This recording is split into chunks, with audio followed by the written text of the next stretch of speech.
Hello everyone, welcome to another video over here on my channel.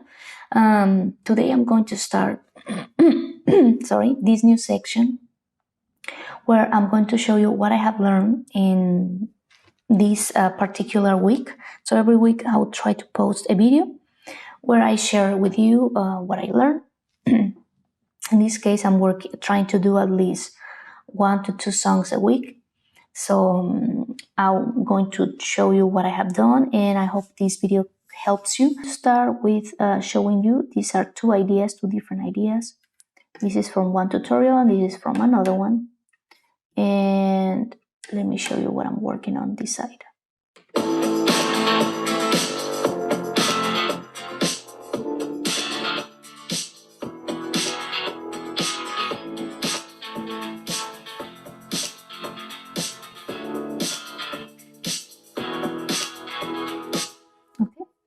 As today, I'm still, trying to organize my ideas, what I want to come up with the guitars. But this part on the top is something that I already like pretty much.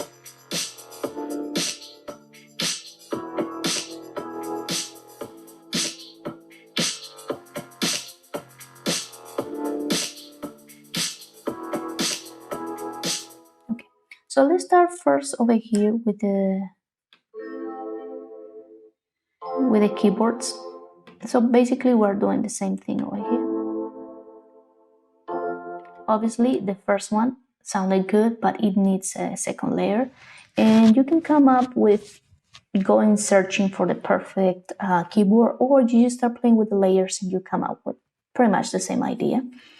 And let me show you what I'm doing on the keyboard. So on the keyboard side I have these from 29, let me see, okay, from 29 to 33. This is what I have, and it's the same thing for the two layers. So I have a triad and I just add the octave down. Okay, so A minor, and it's pretty much the same thing. You can add sevens, nines, of whatever you want on the chords. The most important thing about this section is that the chords I'm using, they are not a full length bar. Instead of that, I just close it, like instead of being all the way here, I try to just have something that stops. And this is something that I have been hearing a lot lately. Like there's a song by Billy. Phineas did that arrangement.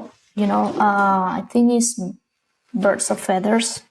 And if you take a listen at the keyboards, it's like you have something like this. Just put the chord, but instead of being long notes, it has a lot of reverb, but the notes stop. I mean the chords, the sound. And this extra space that we have between this chord going into the second chord and this space of the bar is used to put other type of instruments. That way it feels like the arrangement is more minimalistic and feels more spacey. And so that's one technique that I hear that I like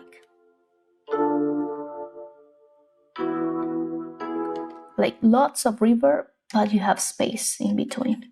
Okay, and then something else is that I have been here lately as well is the use of two chords in the last bar. So 1, 2, 3, 4, and then instead of just having what you have at the beginning, like I have two chords instead of one in the last bar. And this chord is pretty much the same, and I can do this, like you see, it's pretty much the same, but instead of that, you just change one of the notes in the melody right here. You create a small melody pretty much, and it's just makes it more interesting. Okay, and lastly, if you want to make this more organic, just remember that not all notes when you play the keyboard will appear on the same at the beginning of the bar.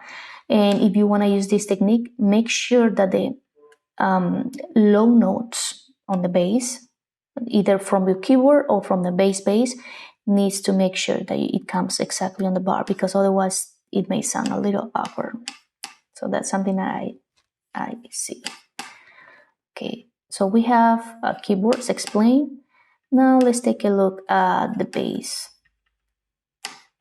So for the bass, you can do pretty much anything. In this particular case, I did this.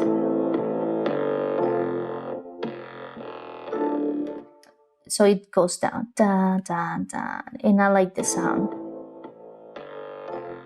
Space. Okay, and I'm using this one from Nexus.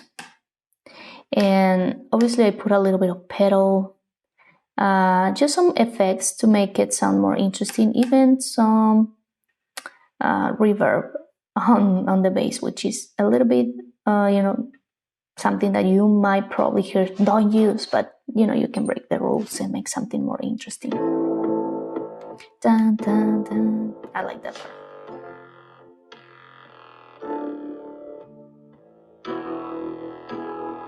Okay, so that's my bass, and I like how it sounds like.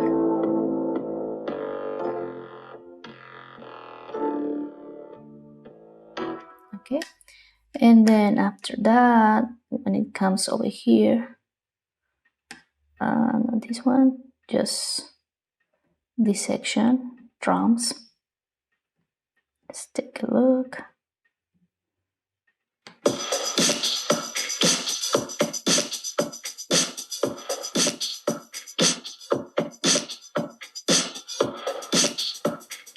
Okay, so I have a tambourine. Okay, so this is audio. I think I pretty much use audios for this. But let me show you over here so you can see it a little bit better. So anytime we're looking at drums, we usually just focus on one bar and then we repeat what we have. So pretty much over here I have 2 and 4 for the snares, and I have 3 layers of snares, which is something we can do. The same thing I did on the keyboard, I did it over here. So let me show you. Okay, and then this is an extra. Pretty much fingers over there, just to add some extra stuff. And then right here is just the kick.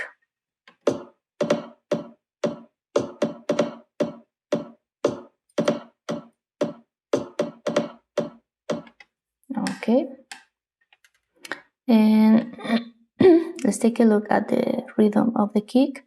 So you have 1, beat 1, 2, and beat 2, you just have 2, 3, and 4. So pretty much it's like a 4 on the floor beat, but adding something extra. In this case, I did an extra note for the kick, and also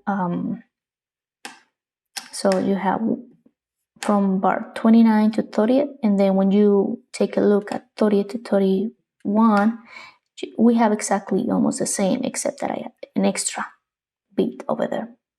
So anytime we're creating a beat, especially with drums, you want to do something slightly different on some section of your drum so it sounds more interesting.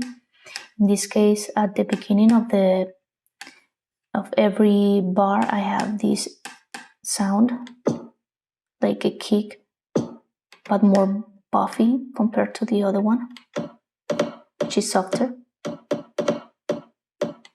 Okay.